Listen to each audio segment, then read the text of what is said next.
Good morning, ladies and gentlemen.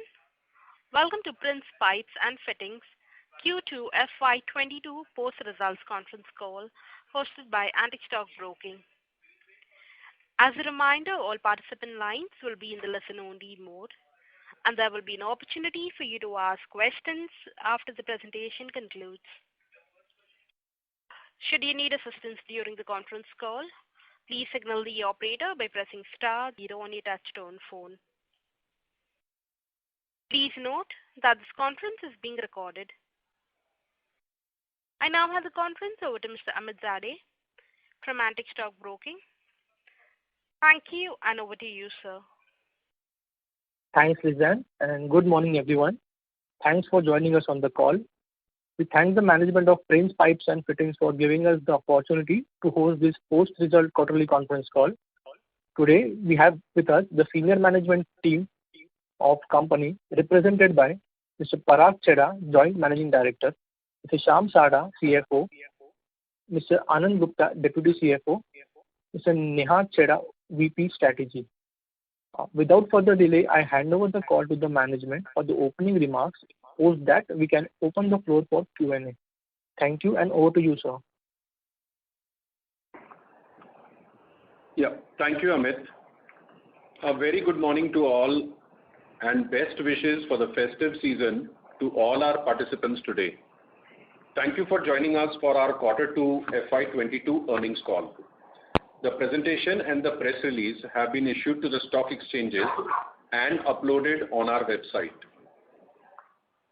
In the September quarter, the economic activity started normalizing. This normalization has been supported by the ramp up of the vaccination drive, favorable sentiments in the Indian real estate sector, and an overall revival of the global growth.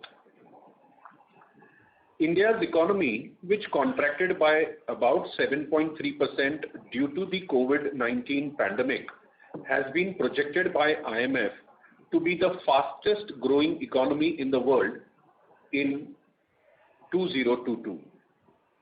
I believe we at Prince Pipes are well placed to ride the industry tailwinds, which is augmented by positive economic momentum. On this quarter's performance, we have been able to drive a robust growth in both value and volume. Our volume in Q2 FY22 was at approximately 42,845 metric tons, which is a growth of 22% compared to the base of Q2 FY21, which was already a robust quarter in terms of volume delivery. On the back of this, I'm delighted to state that we have delivered the highest quarterly volume performance in our history. We have been able to achieve this by focusing on network expansion, product portfolio expansion, combined with strong supply security. Furthermore, this has been attained on the back of ongoing industry consolidation and in the face of a global supply chain crisis. Given the current trajectory, we are moving in the right direction as we continue to strengthen business fundamentals. On behalf of the team, I'm delighted to share that my Jaipur facility has won gold in the 8th edition of National Awards for Manufacturing Competitiveness 2021, organized by the International Research Institute for Manufacturing. The jury audited several core attributes of leadership, expertise, quality, and excellence. The program recognizes manufacturing organizations that have excelled in their business through implementation of strong competitive strategy, coherence to its growth plans to become world-class. Also, I'm glad to share that our team in Hyderabad conducted a vaccination drive to secure the health of retailers and plumbers in Hyderabad city. Our plumbers are an important part of our ecosystem, and we have been undertaking several activities for their welfare which we will continue as we move ahead and work together. We also realized our sustainability report ahead of mandatory timelines of next year, signifying clearly that we are committed to sustainability goals in true spirit and not merely on paper. Prince has been making steady headway on the ESG front. As you're all aware, we manufacture plastic pipes and fittings using 4 different polymers, which is UPVC, CPVC, PPR, and HDP. Our deep technical know-how offers our channel quality-driven and eco-friendly products. Furthermore, this also helps us to design our systems that are energy efficient, adaptive to climate change, and promote environmental protection with easy installation. Our products are majorly lead-free, easy to reuse and recycle, low noise, low bacteria growth, and assured of leading quality while minimizing any corrosion and leakage issues.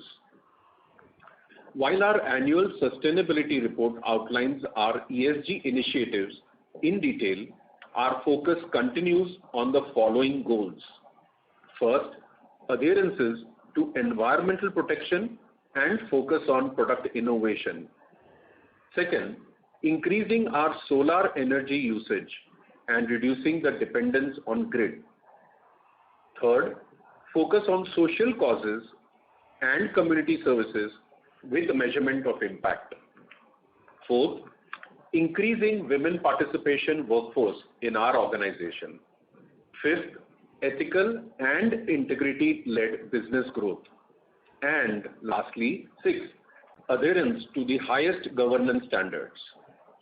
Through this quarter, we continue to take various brand building and CSR initiatives to make powerful impact in not only the marketplace, but also in our society.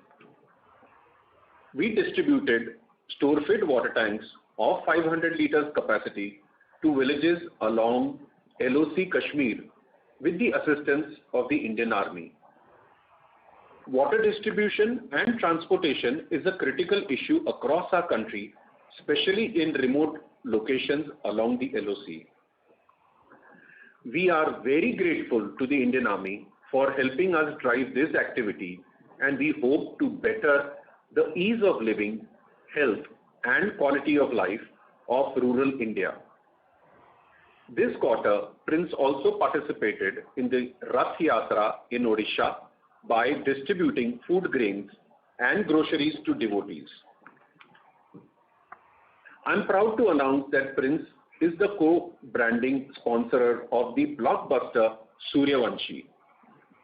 The much-awaited film stars our brand ambassador Akshay Kumar, and we believe the film shall have a strong mass connect with retailers, plumbers, and homeowners across India.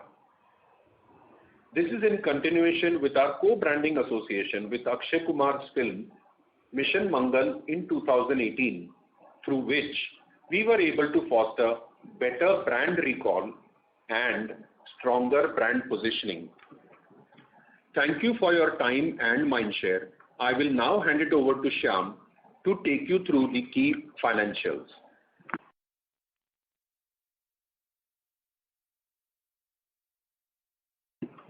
Thank you, Parag Bhai, and good morning, friends. I'll be taking you through the Q2 FY22 financials now.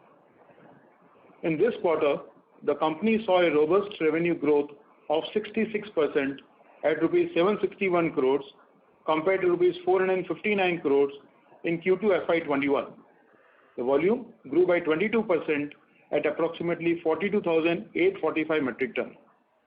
EBITDA was at 123 crores in Q2 FY22 compared to rupees 80 crores in Q2 FY21, indicating a growth of 53%. EBITDA margin is at 16.1% in Q2 FY22. A&P spend increased by 36% over the previous year quarter and was at 9.6 crores during the relevant quarter. Further, our finance cost has reduced by 40% due to the complete repayment of long-term debt and continuous improvement in cost of borrowing. Profit after tax stood at 76 crores compared to 47 crores, translating to a growth of healthy 62%. Given the current raw material supply shortage, we have taken a conscious decision to have higher inventory levels, and our inventory is presently at 86 days, while our creditor is at 64 days. Despite a robust volume growth, we have seen an improvement in debtors, which is currently at 48 days. In a consolidating market, we need to achieve sustainable growth by driving discipline in our receivables. We have started to further realign our overall credit policy using multiple levers. One such step in this direction is application of interest on overdues in certain markets. We hope to tighten our debtors levels without compromising on the volume growth. With this, we would like to open the floor for the questions, please. Thank you.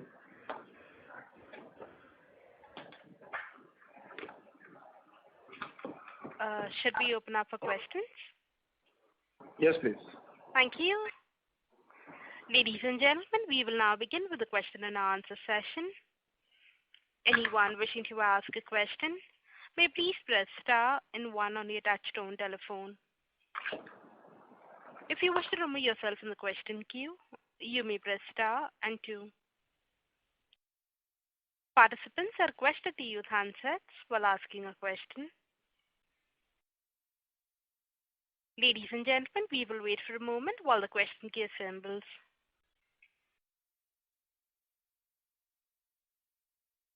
The first question is on the line of Sujit Jain from ASK Investment Managers Limited. Please go ahead. Yeah, hi team. Congratulations on highest ever volumes. My question is related with 6-month volume, which are up 2%. Could this run rate of 42% per quarter be sustained in Q3 and Q4? Yeah, thank you, Sujit. So if I look at the first half, like you rightly said, that we have been able to grow year on year. If you look at it from a Q2 to Q2 and a H1 to H1 perspective, even in the challenging circumstances. And I think it's more important to look in volume terms rather than in value terms because of the kind of increase we've seen in the realization. As far as run rate going forward, I think what we need to understand is that last year, December quarter and March quarter also were very, very robust for us. I think if I look at Q3 last year, we posted 18% year-on-year volume growth. And in Q4 last year, we posted more than 25% volume growth on a year-on-year basis. So again, similarly, like the base of the second quarter, we are looking at a very high base going forward. And I think, given the environment today, the kind of supply security that we have and the various initiatives that we're doing as far as network expansion and product portfolio expansion is concerned, we would like to consistently sort of deliver this kind of growth. And I think today the environment is, present for us to be able to do it consistently. Right. So for the full year, would we be reaching 145, 150 kind of a volume, 150,000? See, I will refrain from giving such sort of specific detailed volume numbers. We are sitting only in the half year today, so it's not fair for me to give a exact volume guidance. I think our focus has to just be on network expansion, product expansion, and keeping our supply security strong. And we will be in the right place to be able to consistently deliver growth. But I will refrain from giving such sort of quantified guidances today. What I'm asking is basically there is issue with the dealers at high prices taking up inventory, their reluctance. Would that impact, or that would not have impact? Of course, it does have an impact. It has an impact across the value chain, right from the processor, distributor, and then downward as well. So, even if I look at my current quarter, we have been able to deliver, 22% volume growth and still reduce our receivables, which is a testament to how we've been able to balance bringing in a discipline on the receivables and still being able to post this kind of a volume growth. Yes, there is going to reach a certain amount of resistance in the channel, but we are having those conversations with our key distributors in our principal markets, encouraging them to increase the investment in the business. And it is a logical conversation we are having, because today anyone who is investing in the business is bound to make a profitable investment the way the commodities have moved and the way the PVC cycle is moving. Distributors are ready to invest because they see that if they invest and play, they will have a more profitable bottom line rather than not investing. Sir, very helpful. And one quick question is on your realization versus the realization of the industry leader in CPVC. Because of very high realizations in the market and some down trading in the market, has the gap narrowed down? Yes, the gap in CPVC, if I look at it on a per ton basis, Prince realization versus the market leader realization has narrowed down. I think this journey of narrowing this price gap down, not only in CPVC but in PVC as well, started around 2 or 3 years ago. Specifically coming to CPVC, the gap used to be maybe 10% or even 15% in some markets, which we were able to reduce. When we got FlowGuard, the gap was around 7 to 8%. And now post FlowGuard, we've been able to further reduce that gap to 2 to 3%. In fact, in some markets where we are strong and we have received a very encouraging takeoff of our CPVC product, we are selling at a parity or even at a premium in some markets. So that gap has more or less moved out, and despite that, we've had high double-digit growth in CPVC polymer as well. Sure. In volume. Yeah, please go ahead. So all I was saying is in CPVC, the growth has been high double-digit in volume and value terms. Sure. Thank you and all the best. Thank you. The next question is on the line of Rahul Agarwal from InCred Capital. Please go ahead. Yeah, hi, good morning. Thanks for the opportunity. Sir, 3 quick questions. Firstly, on the sales mix, could you give some detail, as in how was the plumbing and agri mix for the second quarter and first half, please? Yes. So as you're aware, as an industry norm and as company policy, we don't share segmental breakups, but again, we'll give you a direction. The growth, especially in the September quarter, has been led by plumbing and SWR segment, both in B2C and in B2B, where we are making some early entries. So this growth has been largely driven by plumbing and SWR. I think this trend will continue in December quarter as well. And if I have to look further ahead into March quarter, I am pretty optimistic about agri season seeing a fair amount of resilience and a comeback in the March quarter, simply because of the monsoons being robust. We do believe that the income per capita in rural India will be increasing, and there will be a positive sentiment amongst rural India. And especially since the past agri pipe season has been poor in the first quarter, I think fourth quarter we could see plumbing continuing the momentum, which will then get enhanced by the agri volumes as well in the March quarter. Got it, sir. The first half mix for agri would be how much in terms of whatever you want to give, revenue, volume, or either way, just the percentage in terms of agri, non-agri?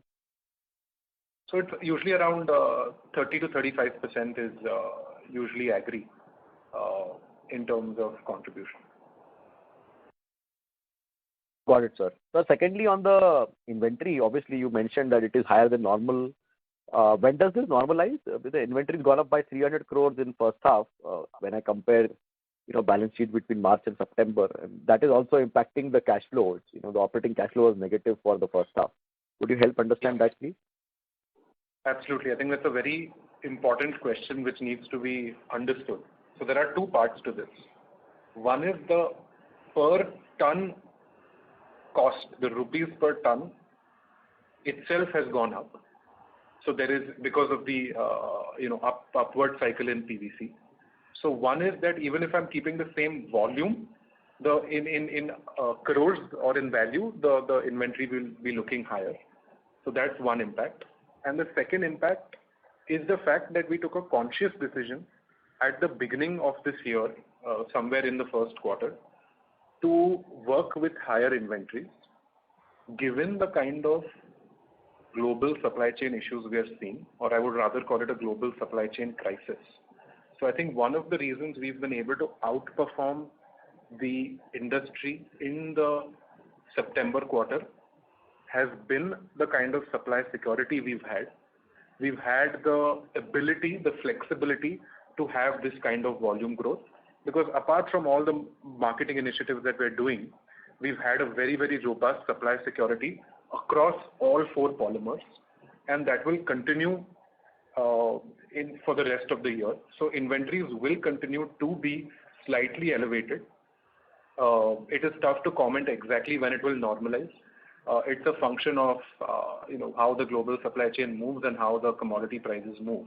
So that's something that has, our internal think tank has to take those calls, and these things are monitored closely on a monthly basis.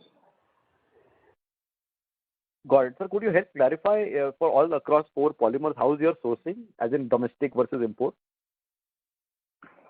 Sure. So I won't go polymer-wise, but broadly speaking, we have dependence both on domestic and on import.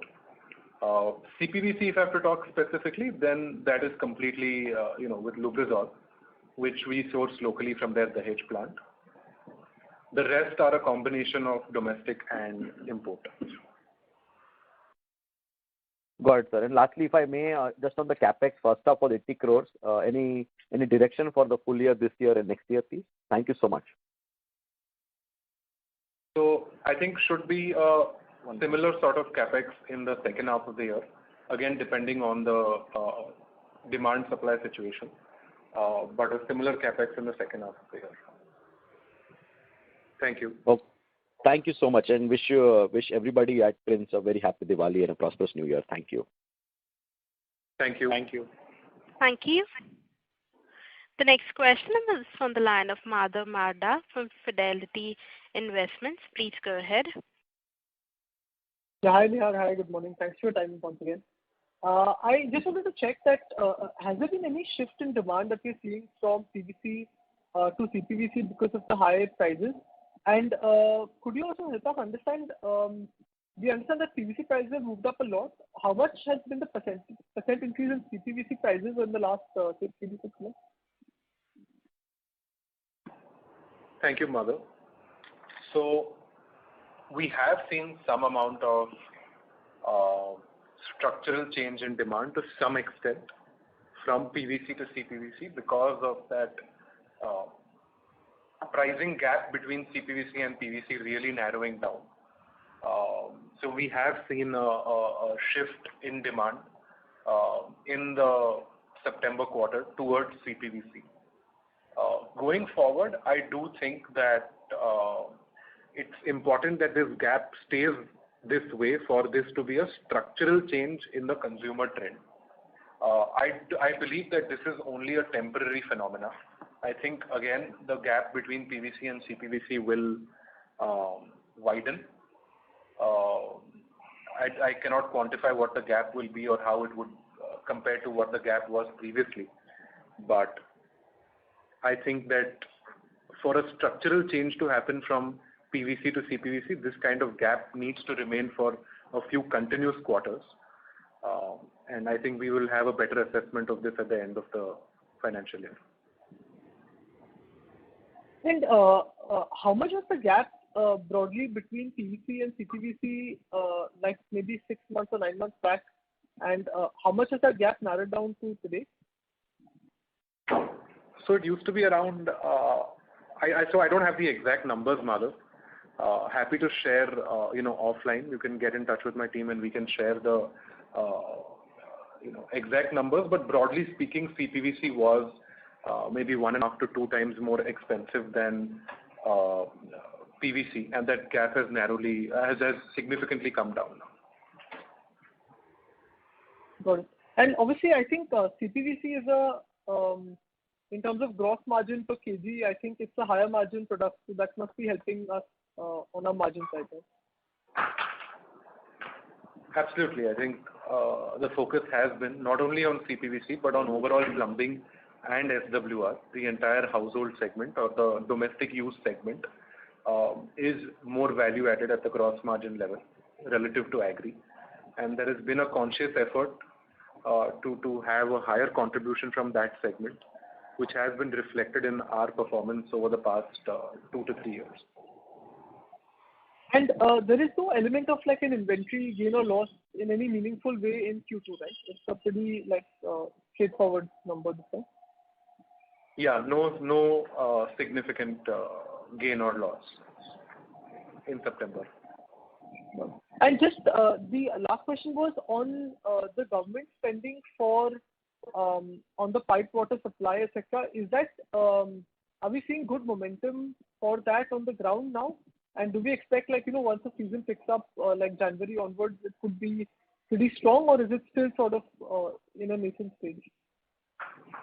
I think we did. It was this Jal Jeevan mission was a major contributor to the growth that we were able to deliver in the December and in the March quarter last year. I would say it has cooled off to some extent in the first half of the current fiscal. However, in certain states, we are seeing green shoots of demand. And I am pretty optimistic that in the second half of this year or maybe in the March quarter, we should see increase in the orders for the Jal Jeevan mission. Understood. Thank you. Thanks a lot. Thank you. Thank you. The next question is from the line of Achal Lohade from JM Financial. Please go ahead. Morning. Thank you for the opportunity. Congratulations for the great performance. My first question is, in terms of the, you said the receivable days, you want to tighten it further. Can you help us understand, is there a change in terms of the credit, norms, and B, the channel financing stroke bill discounting? What has been the quantum for September and March? So I think it is a clear, internally we have a clarity of thought that we want to improve on our receivables days. Again, this journey has started 4 or 5 years ago, and our receivables have significantly reduced from where they were 4 or 5 years ago. Even today, if I look at my receivables days relative to my peers, we are still not happy with where we are today. There is definitely room to improve from here on. To answer your question specifically, is there a change in the credit policy? Yes. And the existing credit policy also we have made certain changes in. So we said in our initial remarks that we have started charging interest on overdue payments in certain markets. And if we are able to see a positive impact of that, we will ramp that up to a national level eventually in a phase by phase manner. We have also started implementing our credit policy in a much tighter manner and are trying to find a better balance between growth and receivables. And specifically again on the channel financing, outstanding as of quarter end was 60 days. 60 crores, excuse me. It was 60 crores. And which means it's actually kind of reduced a bit actually compared to March. Is that right? Yes. So just to clarify, as a part of our overall credit policy tightening, we do not have any intention of ramping up channel finance. As we have repeatedly stated that now all our key distributors in principal markets, whoever needed channel finance is now enrolled in the program. This is not something that we are trying to scale up in a major way. So this outstanding amount should be range bound. And you're right, we have seen a slight reduction in this amount relative to the March end. Great. If I look at the first half volumes and see it on a 2-year, because last year first half was impacted, I see actually the volume growth is just steady actually, for us, even for the others, it's barely positive, if not mildly negative. So how do you see this demand? Do you see that it's entirely attributed to the agri drop and the plumbing has grown, or you think plumbing was just flattish and now you will see a momentum there? Yeah, that's a good question, Achal, and that's something we've been analyzing internally as well. If I look at our 2-year volume performance, you're right, it is pretty stable. Am I happy with that? Of course not. But if I look at the context, one, relative to the industry or relative to the other organized players, I think we are in a much better position if I look at the 2-year growth in terms of H1.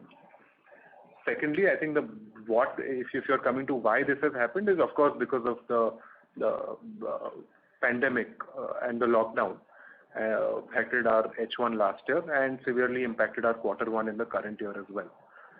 And that then also impacted the kind of agri sales we would have had in a normal year. So I think it's largely attributed to that. But if I look at the full year basis, even in the with the tailwinds of COVID and the lockdown, etc., last year we were able to give a 3 or 4% volume growth relative to FY19. So I think if I look at an overall basis, we've done pretty well, and I think the focus needs to be on outperforming the industry in terms of value and volume. Is it possible to give some colors, how the industry growth has been for the plumbing and how it is, looking like for the coming, let's say, 12 to 18 months? So I think these sort of segmental growth at an industry level, I think we usually have a better off picture at the end of the year in March. But if I have to give a qualitative perspective here, whatever end users I have been interacting with over the past quarter, builders and contractors across the country, metros like Delhi and Bangalore, Hyderabad, Pune, etc., even Bombay, there seems to be a very buoyant sentiment in real estate. And I think over the long term, or even the medium term of 2 to 3 years from now on, I think we should be very, very bullish on the plumbing and SWR segment, given the kind of recovery and resilience we're seeing in the Indian real estate market. And with our partnership with Lubrizol and our entry into the B2B segment, I think the timing has been opportune to be able to encash on these headwinds that the real estate sector is seeing. Great. And just one more question, again pertaining to the industry, with respect to the unorganized players, we have seen, in last couple of years, there has been significant shift. Now, you think, what would be the mix? I know it's very hard to say, but, your opinion on the same and, given the current demand, pricing, etc., you see how much further reduction in the unorganized mix? Yeah, we've been a pretty firm believer in terms of market consolidation, which obviously augurs well not only for the organized players but also for the end homeowner and plumber. In terms of how that has shaped up, I think the market consolidation has only accelerated in the September quarter, simply because of 2 reasons.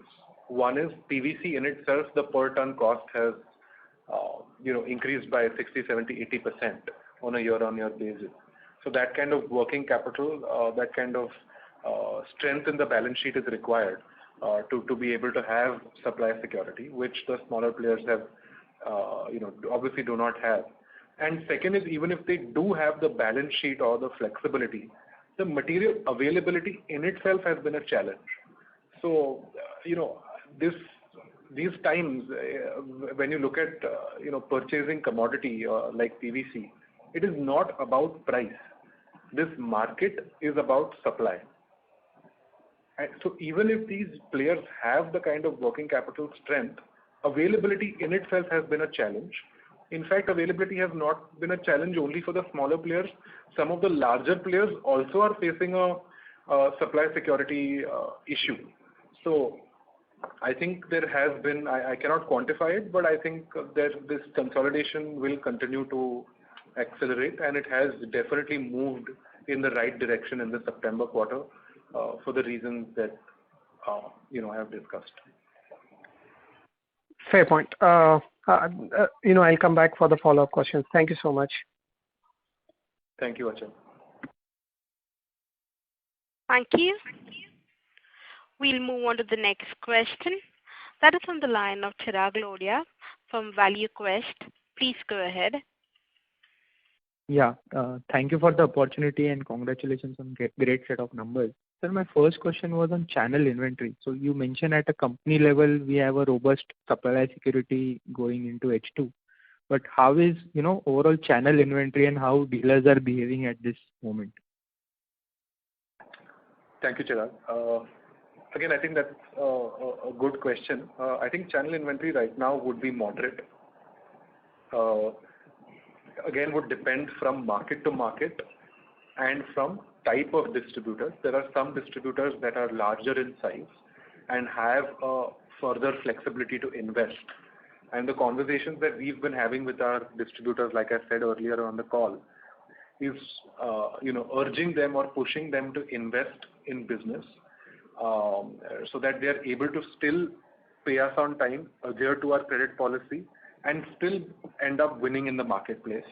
And the way the PVC cycle has moved, any of my channel partners who have invested in the business, invested in stock, and worked in the market have earned very well because of the kind of movement that we've seen in PVC. So, and this is a phenomenon not only of the last quarter, but I am talking about the last 2 years. So, certain distributors who are financially well off and are larger in size have worked with larger inventories, and certain distributors, I think, would have moderate inventory. Okay. The second question was on price passing on to the dealers. So we have seen, 2-3 price hikes now in August and then substantial price hike in October. So is there a time lag which has increased for passing on the prices, or we are easily able to pass on the prices? Yeah, this is something which is important to understand. We have the lag with which we used to pass on, maybe in a normal scenario would be 1 to 2 weeks, which I think in this kind of a scenario is maybe 2 to 3 weeks or slightly higher than that. And the reason for that is this kind of PVC prices is unprecedented. It is going to create a certain level of shock in the system if we pass it on immediately with full effect. So what we have done is we have tried to pass on the price hike in a phase-wise manner.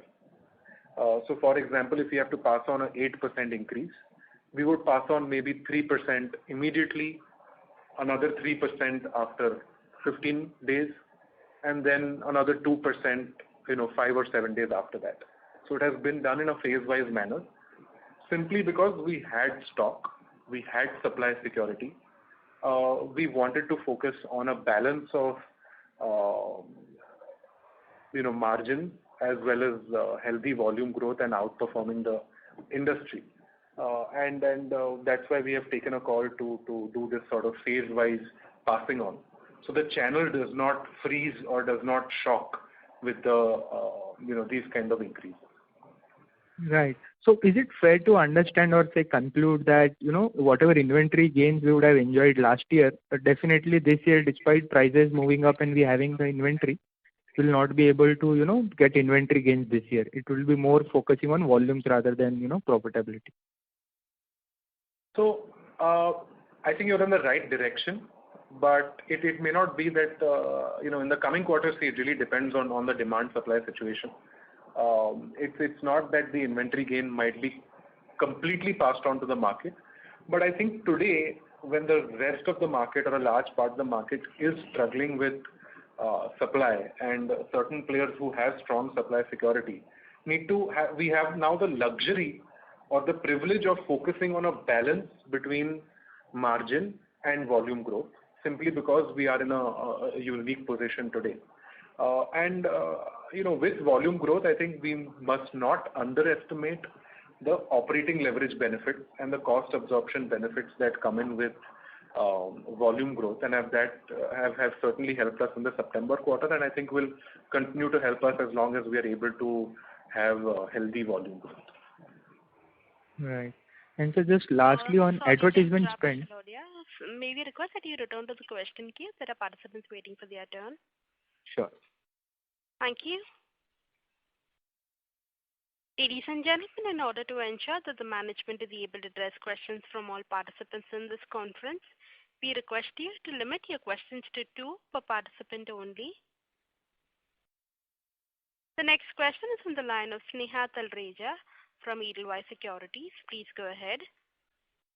Hi team, thanks for the opportunity and congratulations on strong set of numbers. Just 2 questions from my end. Neha, you rightly said, I think that you would be looking at continuing with this sort of a volume growth. What I wanted to understand is, after 2 sharp price increases which have taken in the month of October 1st and then I think around 15th, which is around 20 odd rupees. What is the sort of a reaction in terms of demand that you've already seen? So if you could give some color on terms of volume growth that has been going on, I think that would be helpful.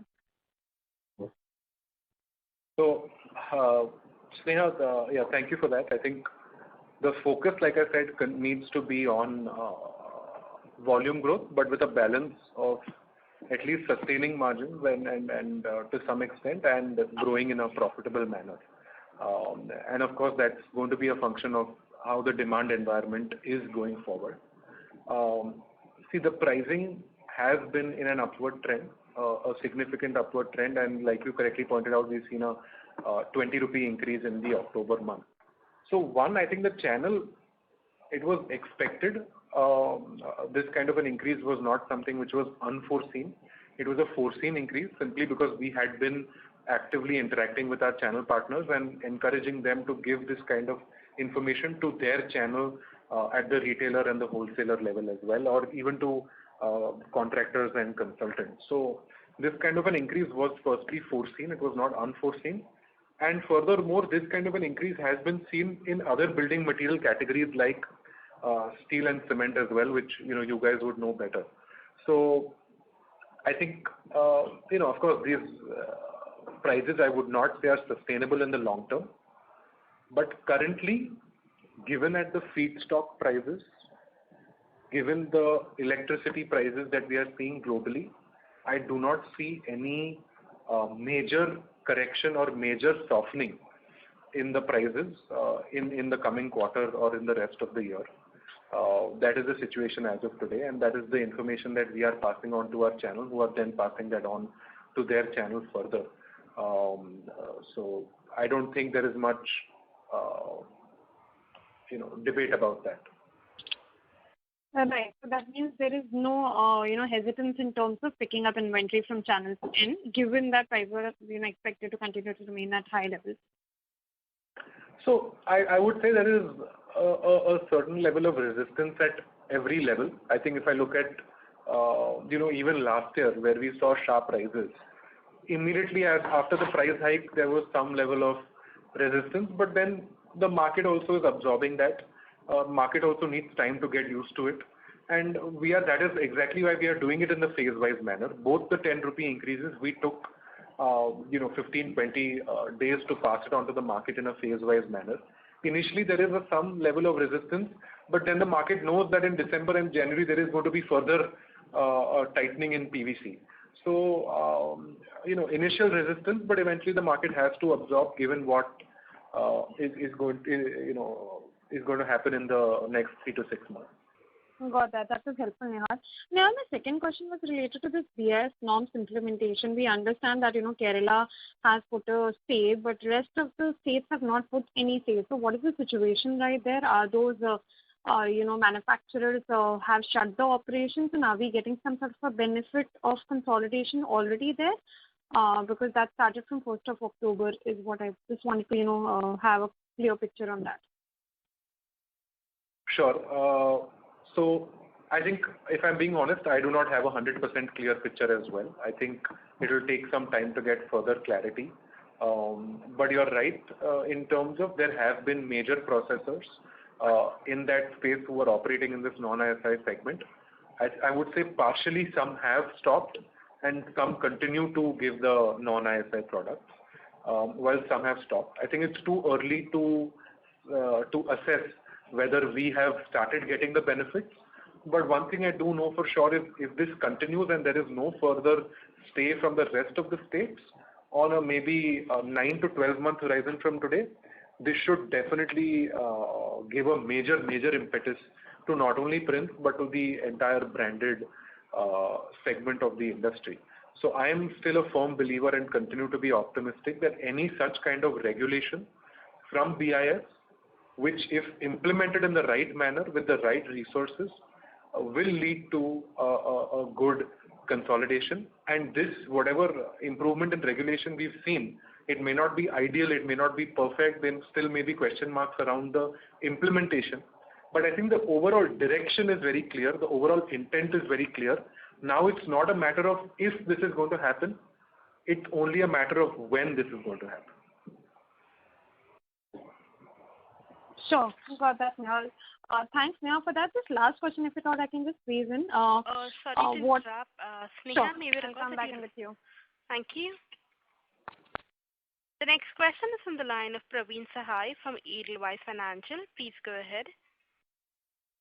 Yeah, thank you for taking my question.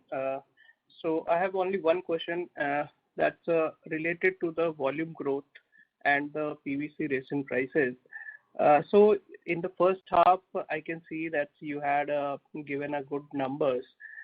So can you give us some color on, is it driven by the market share gain or end user industry or the pent-up demand? How much is the contribution from these? And in the scenario of the PVC resin prices on the uptrend, what's your view, especially on the resin prices in the coming quarters to sustain over here, or how that's looking at? Because that's all driving your, I believe, the margin some to extent as well. So where you will see this margin to stabilize. Thank you. So, yeah, thank you, Praveen. So in terms of contribution to our growth, I think it has been a combination of three key parameters. One is network expansion. Second is product portfolio expansion within our existing applications, coupled with the last reason, which is strong supply security that we've had. So it's been a confluence of these three factors that has helped us grow and gain market share in such a inflationary environment as well. And if I have to comment on resin prices, I think it's something which is obviously not easy to comment on given the way all commodities have moved over the past 12 to 24 months. But if I have to talk in terms of fundamentals, for PVC raw material manufacturers, their feedstock prices and their power cost across the globe is only increasing. So I think going forward, PVC should continue to remain stable to tight. There could be minor corrections here and there, but if I have to talk on a 6-month basis, I think it will continue to remain tight. So in that case, as you had mentioned earlier in the call, that the PVC versus CPVC prices, which has narrowed down the prices gap, so that will not happen also? No, I think, see, you need to understand CPVC is made out of PVC. Sorry? CPVC is... Yeah, am I audible? Yeah. Right. So I think the gap, like I said, we need to assess at the end of the year whether the gap of CPVC and PVC widens or narrows. My view is that end of the day, CPVC is made out of PVC. CPVC is chlorinated PVC. So eventually that gap will normalize over the long term. I think we need to wait and watch. Thank you. Thank you. Thank you. We'll move on to the next question. That is on the line of Ashish Poddar from Systematic Institutional Equities. Please go ahead. Yeah, thank you. So my question is on the operational front. If I look at your EBITDA per kg, historically this used to be around 16-17 rupees. Over the last 4-5 quarters, it is now in the range of 27-28 rupees.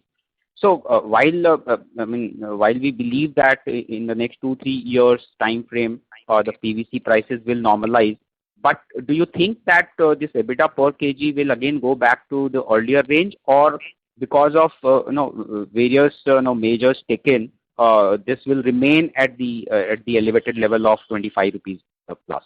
Your comment on that, sir. Thank you. Yeah, thank you, Ashish. I think if I have to look at the operating performance or in a per ton basis or a percentage basis, I think there has been multiple factors. Firstly, that play a part in this.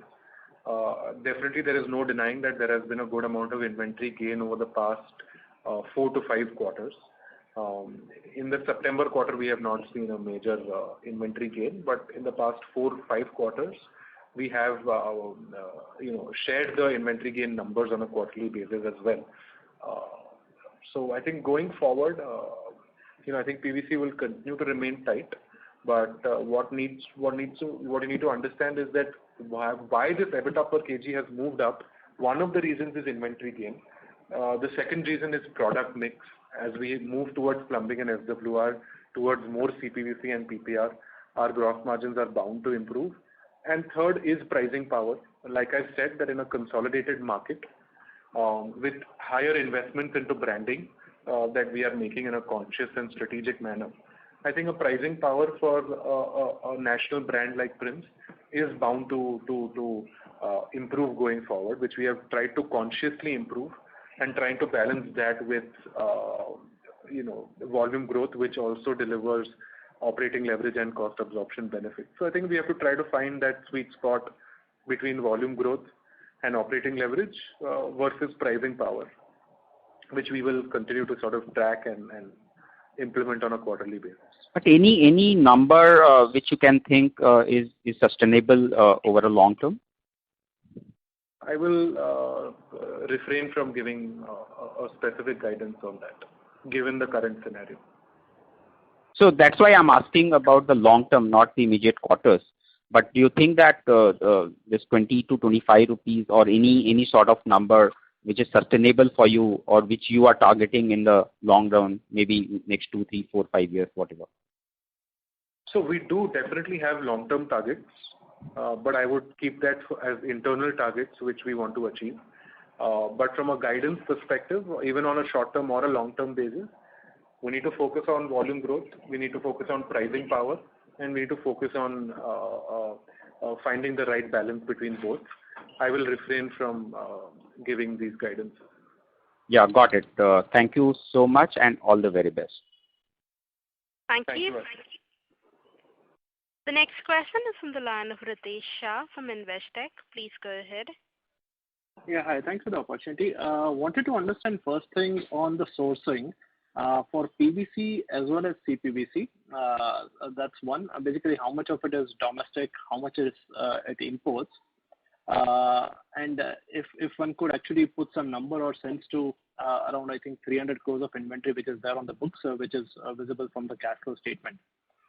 That's the first question. I'll come to the second question, which is more specific on CPVC. Yeah, thank you, Ritesh. So like I've said earlier on the call, that our polymers sourcing is a function of, or is rather a balance of import and domestic. The ratio between import and domestic is dynamic and dependent on how we see the trend in PVC prices going forward. So It's a balance of domestic and imports. Possible to quantify it? Given we are a large player, I think I would assume the local sourcing should be higher and it should benefit us on the working capital as well as on pricing. Yeah, I do not wish to quantify that. It's a balance of import and domestic. Okay.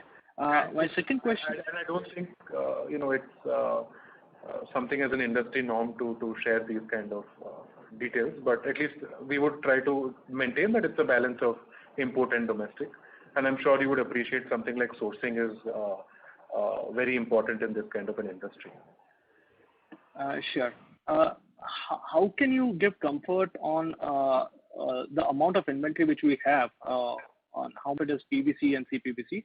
The reason over here I seek some clarity is to our understanding, CPVC, I think the compound prices by Lubrizol has got increased, and they are also seeking a further increase.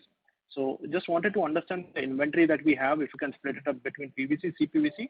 And you also made a comment that the differential in pricing versus the top player has reduced from 10 to 15% to 7 to 2 to 3%. If you can put some sense to it with respect to the cost curve increase, how should one understand that? So if you're looking for a breakup in terms of my inventory, it's going to be a function of my sales. So it's largely going to be PVC, followed by CPVC, and then PPR and HDPE. So we would keep inventories accordingly. In terms of, so I didn't understand the second part of your question. So second part of the question relates to how much is the CPVC inventory, because what we understand, I think the industry, even the larger players are actually starved of CPVC resin as well as compound.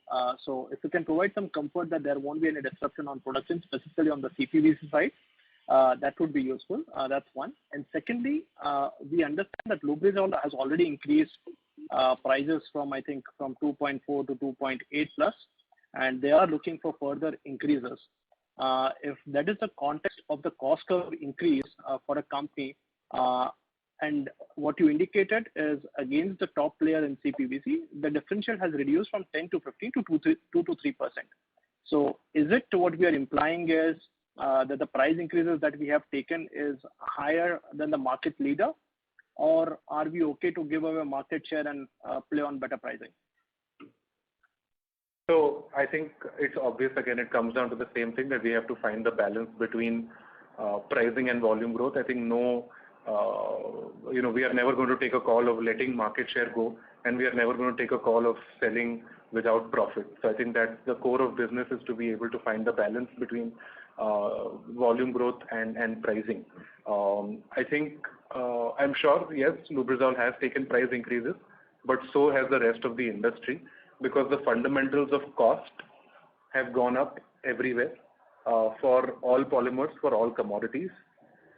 What I am very sure of is that today we have robust supply security across all our polymers, which is why we have been able to drive this kind of a volume growth.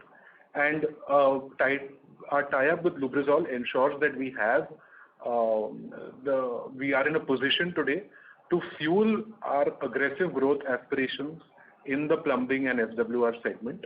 And in the short term, in the medium term, and in the long term, we have a superior supply security relative to the industry.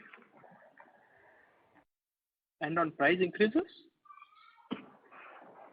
Yeah, we have taken sharper price increases relative to the market leader in the last 1 or 2 years. That has been the trend, and that is how we have been able to reduce the pricing gap. Okay. I think I'll join back the queue. I have more questions. I'll join back the queue. Thank you, Ritesh. Thank you. The next question is on the line of Utkarsh Nopani from Haitong Securities. Please go ahead. Yeah, hi. Good morning, sir. Thanks for taking my question. So my first question is, if we see, then you were sitting with a pretty large inventory at the end of June quarter. And despite present price environment, our gross profit per unit has still gone down from 53 rupee per kg in June quarter, where we have booked M2M inventory loss of around 5 crore, to 50 rupee per kg in September quarter. Can you please explain the reason for this? And if PVC resin prices stabilize at the current level, then do we see our gross profit per unit to come under pressure going forward? So I think, again, thank you for your question, Utkarsh. If I look at the total increase in the September quarter, it has been a 24 rupee per kg increase.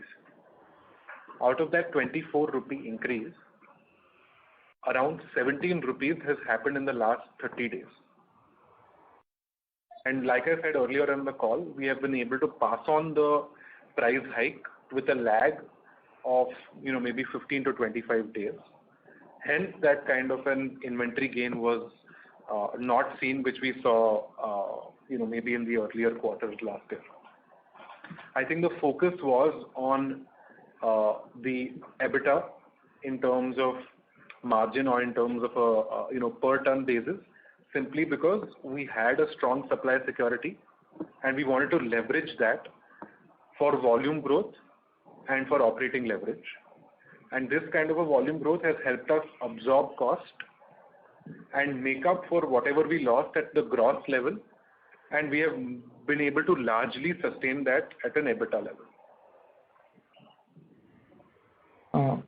Okay, so like going forward, if the resin prices remains at a stable level, do we see that our gross profit is, because even during favorable environment time period, if we are seeing a decline in the gross profit per unit, so my question, I just wanted to understand from you that are we seeing some kind of a pressure at gross profit per unit from say December quarter onward? No, I do not foresee any major pressure on the gross profit going forward. What you must understand is these kind of calls need to be taken on a quarterly basis. At the beginning of this quarter, we realized we had a strong supply security, where the industry did not. So we wanted to have a good volume growth, which would help us absorb cost and net increase our overall value that we are able to create. In some quarter where we feel like it is more beneficial to hold on to price and not go aggressive on volume, then we would take that call depending on the demand supply scenario. So it's really a function of what the demand supply environment is and what our reading of that situation is, and then what is the resultant strategy. This quarter we had a clear strategy to focus at the operating level, and as long as we were able to sustain EBITDA margins and have this kind of a high double-digit growth, I think it was a sound strategy at the end of the day. Okay. And sir, my second question is how much capex we have done on Telangana plant in the first half of FY22, and how much more we need to spend to take the capacity to 50,000 ton, and what is our present pipe and fitting capacity at Telangana? So existing we have only fitting capacity. Pipe capacity is in the process, and hopefully in the December quarter we would be able to build up the right piping capacity. So I think at the end of the December quarter we would be able to give a very clear picture as far as the Telangana capacities are concerned. Okay, and sir, how much capex we have incurred on Telangana in first half? So total capex on Telangana right now is around 75 crores. 75 crore is the aggregate capex we have spent on Telangana till date. Yeah, so this is the amount which has been capitalized. Apart from that, there is a substantial capital WIP as well. So we would be almost like 18 crores as what has been deployed in the Q2 of this year. And as on September, it will be like 171 odd crores total. Capital WIP along with the capitalized amount. Okay, thanks a lot, sir. Thank you. The next question is from the line of Karan from Asian Market Securities. Please go ahead. Hi, sir. Thank you for the opportunity. So first quarter, which is seasonally heavy for agri, was a washout, this year. So correct to assume that some bit of demand has flown to the second quarter? I think maybe to a very small extent, but largely September quarter has been driven by plumbing and SWR. Right. Correct. And second thing from my end is just wanted to understand the momentum. So we closed October. So is it correct to assume that it is similar to the monthly averages sold in the second quarter? I think it's, I do not want to give mid-quarter numbers. I think it's best to assess the quarter at the end of the, quarterly performance. I think we can maintain that as a company policy going forward. Yes, sir. Okay, thank you. Yeah, that's it from my end. Thank you. We'll move on to the next question. That is from the line of Dhaval Shah from Swan Investments. Please go ahead. Yeah. Hello. Yeah. Hi, sir. So my question is again on the PVC side. I mean, last couple of days we've seen a lot of volatility, especially coming from Chinese PVC futures going up and down 10, 15, 5%. So in such scenario, how do you decide in terms of pricing, sourcing? What sort of conversations you have with your suppliers, and how relevant are these prices for you to in a purchase cost? So I think, quite frankly, if I look at the past quarter, there's not. I'm sorry, I would request you to go on mute. There's some disturbance. Sure.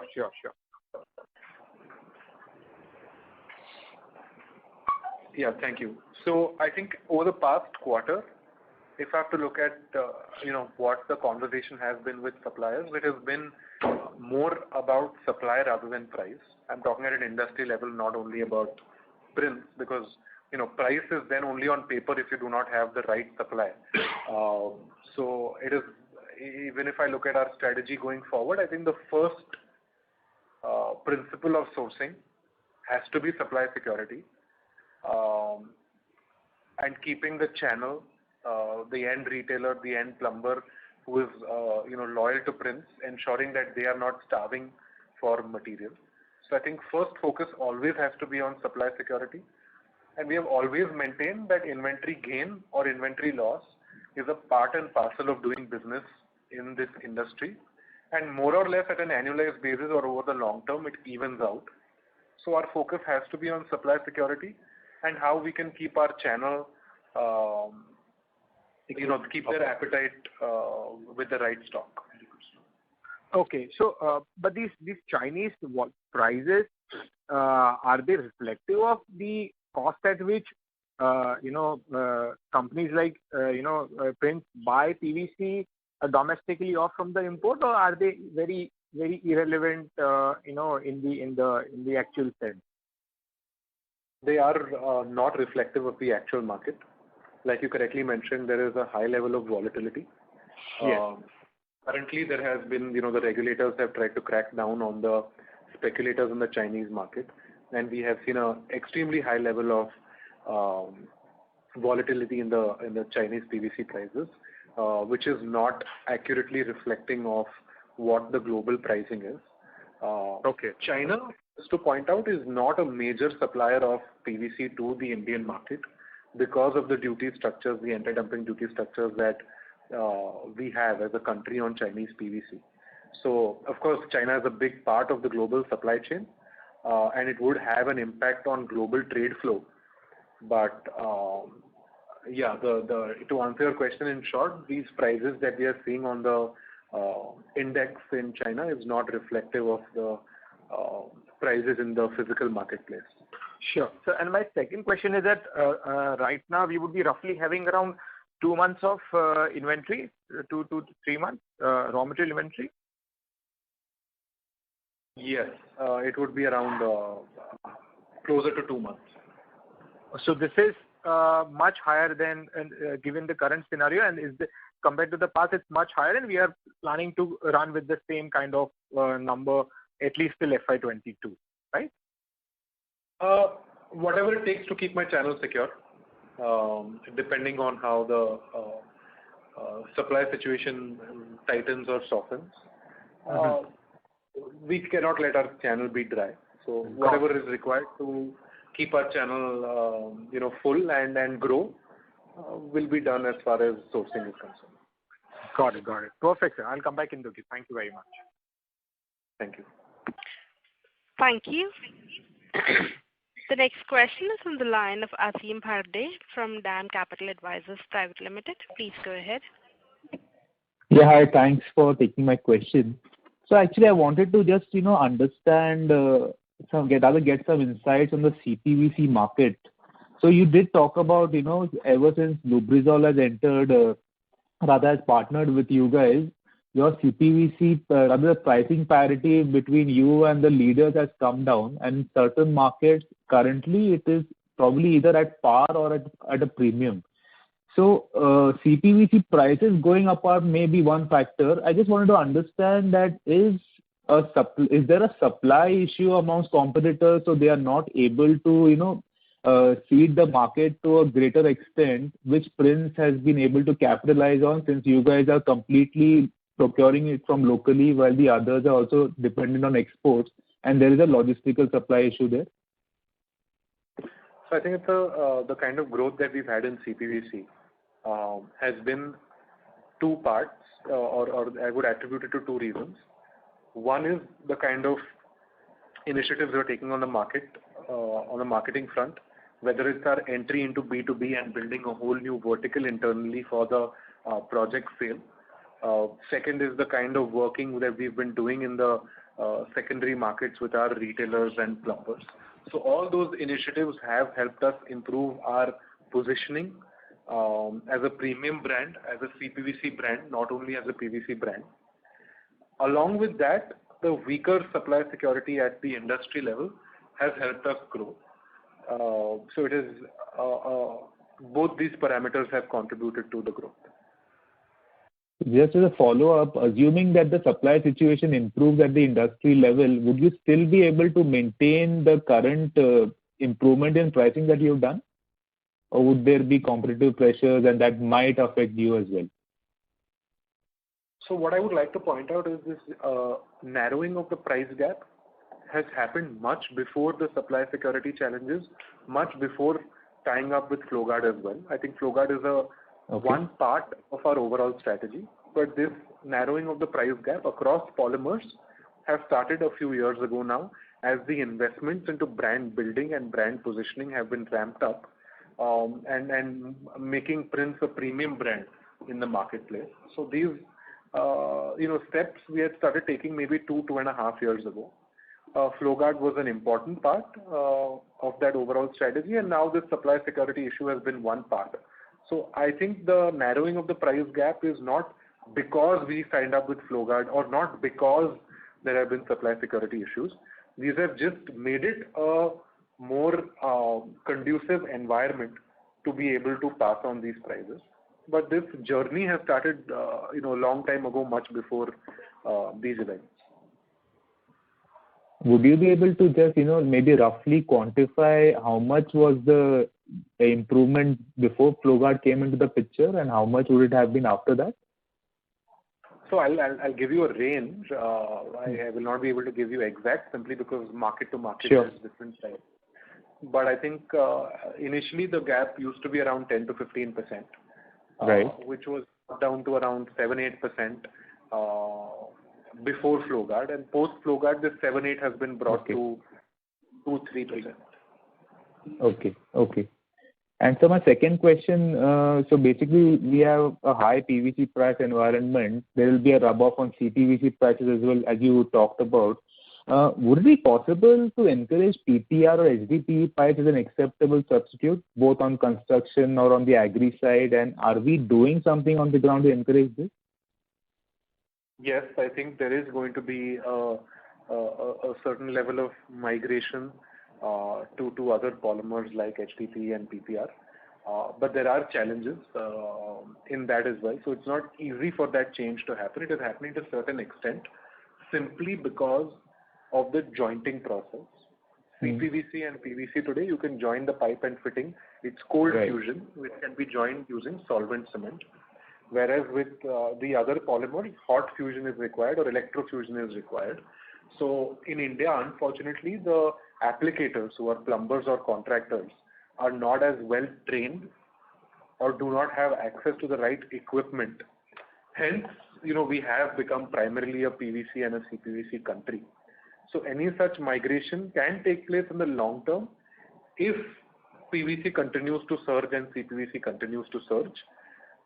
That will happen, and we are trying to do our bit in terms of promoting other products and trying to do a better range selling in the marketplace. But has there been any traction on that side, given the fact that PVC prices have been very high for almost a year now? We have seen some green shoots, I would say. Okay, sure. Thanks a lot.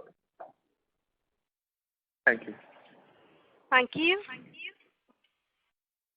The next question is from the line of Rahul Ramakrishnan from Vista Investments. Please go ahead. Hello. Hi. Congratulations on the good set of numbers. So could you please talk a bit about your Prince OneFit with Corzon CPVC? How is that particular product line done? Yeah, thank you. So introducing Prince OneFit was a key milestone for us as we try to build a robust portfolio not only in plumbing and SWR but also in the industrial space. And like we had said, that the main rationale for entering into this space was this would be a very high gross margin product and would complement our existing product portfolio very well. So currently we are in the process of building those relations with the influencers and channel partners, building that network as we build the capacities at the back end. And I think by the end of this fiscal, we would be able to give a good direction as to how our industrial vertical is doing internally. Thank you. I have just one more question. Could you also give me an update on how your B2B real estate project sales is going, sir? Yeah, I think we have been able to successfully build a pretty strong team internally with a pan-India head dedicated for the projects business specifically. And I think we have been able to get good entry into some top prestigious projects across the 7 or 8 metros of India. And again, this is a very relationship-oriented business and having the right relationships with builders and plumbing consultants. And we're in the process of strengthening those relationships. And we are moving in the right direction. And I think B2B has delivered for us in the September quarter. And over the long term will be a major driver for Prince going forward. Sir, do you have a percentage in mind, as in, let's say by FY25, this B2B should contribute, let's say 10% or 15% of the total revenue? Is there a benchmark? So there are, I would not put it in a percentage way because we are still, B2C will continue to be the core of the business and B2C will continue to grow aggressively for us. So I do not want to put a percentage on it simply because the rest of the part, which is our bread and butter today, will continue to grow as well. We have internal 3-year targets in absolute value that has been given to the project team. And I am fairly confident that we would be close to achieving targets over the long term. Thank you, sir, and good luck to you. Thank you. We'll move on to the next question. That is on the line of Rajesh Ravi from HDFC Securities. Please go ahead. Yeah, hi sir. Good afternoon. While most of my questions have been answered, I have a query on the capex numbers. So first half, I see around 80 crore capex spent, and of which around 35 crore is gone into CWIP. So first, if you could enumerate how is this 90 crore, where is this 90 crore going to? And you mentioned second half would be similar run rate. And secondly, if I look at your presentation, the quarterly presentation, the capacity details keep on fluctuating between the factories. So what is driving that? Yeah. So I will answer the second part of the question first before handing it over to Shyam to answer the capex related questions. We are always realigning our capacities within the plant to understand what local demand is like. Because for us, freight is a very big part of our cost structure, and whatever SKUs are required in a particular market and are more running in that particular market, we then try to shift that to the closest plant so that we are able to move closer to the market, have a more efficient supply chain, and also reduce the net freight cost. So I think that's going to continue to happen in a small way. And as far as CapEx is concerned, I think Shyam can answer. Yeah. So in CapEx, basically, apart from, the Telangana, which is, of course, the bulk of the CapEx goes there, we continue to spend closer to around 45 to 50 crores for our normal six plants earlier, and maybe have some time for the seventh plant. So overall spends on the CapEx would be in the region of around 130, 135 odd crores, of which majority has got spent in the first 6 months itself. Sorry, so 135 crore you're saying is for the full year? Yeah. Of which 90 crore is already done, right? Yeah. And Telangana, what is the total capex size for the Telangana, sir? Telangana is around 180 odd crores, full amount, and the amount which we have raised for IPO for this specific purpose. Right. And major of the portion of that has been spent, and the remaining would spend in the next couple of quarters. And how much is that pending, sir, post Q2? So almost like 40 odd crores. Okay, 40 odd crore. And capitalized, or it is all, how much of the this 180 crore is capitalized? So capitalized so far is around 80 odd crores, and the remaining is all in capital WIP. Yeah. Right, CWIP 100 odd crore we see. Okay. Yeah. Okay. So by 40, when you spend 40 crore next year, by next year, the full capacity 50,000 is expected to be operational by then? So this 40 crores is basically to be invested in the second half of this current fiscal. Maybe there could be some spillover into the next financial year, but we would, as long as demand supports us, we would try to do it as soon as possible to have the capacities in place so that we are able to grow in South India, which is a key market for us going forward. Okay. And lastly, what sort of logistics benefit do you see when this plant is, fairly available to you on the, demand that you're seeing in the southern market? Southern and some of the eastern market you would be servicing? Correct. So currently that, the entire fitting part of the portfolio for South India is serviced from the Haridwar unit. So it's fairly logistics heavy, which now we will be making locally in Telangana. Initially, I would pass that on to the market to ramp up capacity utilization and ramp up market share. And once we feel that we are in a good position in South India, the way we are in North and West, we would then start taking that benefit for ourselves.